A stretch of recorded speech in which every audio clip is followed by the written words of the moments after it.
Il est avec nous, Stéphane Corr, bonjour. Bonjour Alexis. On évoque souvent, surtout ces derniers mois, la désinformation omniprésente sur les réseaux sociaux, sur Internet. Mais de l'autre côté de la balance, n'oublions pas le partage des connaissances, l'accès à de nombreuses bibliothèques numériques ou même des musées. Donc, vive le savoir grâce à Internet. Oui, on parle souvent d'Internet par rapport aux risques que ça représente, le cyberharcèlement, toutes les problématiques et autres qui sont quand même minoritaires et dont il faut pas nier l'importance. Néanmoins, on oublie aussi que Internet est un réseau de synapses qui lie des connaissances et des personnes, donc qui permet de quelque part mettre en relation des savoirs. Oui, et puis l'ouverture vers d'autres cultures, d'autres civilisations. Il y a des sites comme ça, vous avez en exemple à nous donner? Oui, alors bon, Wikipédia en est un bon exemple quelque part, mais il y a plein d'initiatives qui visent aussi à garder une trace des choses comme archive.org, et on accède à plein de documents qui sont mis en Creative Commons, donc c'est une licence en fait qui permet un partage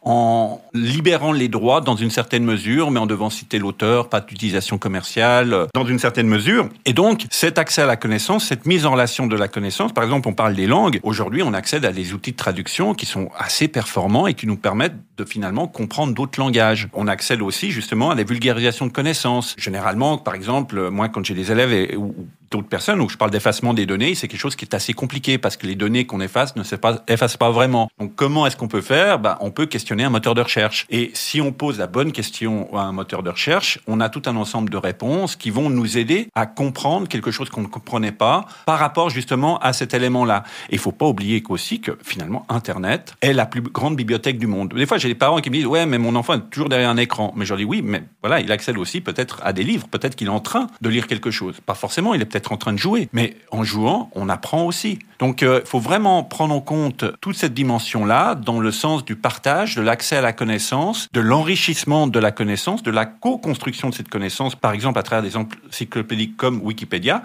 mais ne serait-ce que des fois de répondre aux questions que les gens se posent, même à travers Facebook. Un partage de connaissances qui a été aussi essentiel pendant cette pandémie pour les étudiants, d'avoir accès comme ça à des savoirs puisqu'ils ne pouvaient se rendre sur les lieux de leur éducation. Oui, entre autres, c'est-à-dire que l'accès à distance a permis quand même de continuer à fournir des connaissances et à continuer à apprendre quelque part, mais aussi au niveau de la science, on a connu une notion de partage qui n'a jamais été présente dans cette envergure auparavant, où les chercheurs accédaient aux travaux de recherche d'autres chercheurs à travers le monde, et toutes les plateformes qui hébergent ce genre de publications ont ouvert les vannes ou ont ouvert leur accès qui était auparavant payant et donc très limitatif, surtout pour des pays où le revenu est plutôt faible.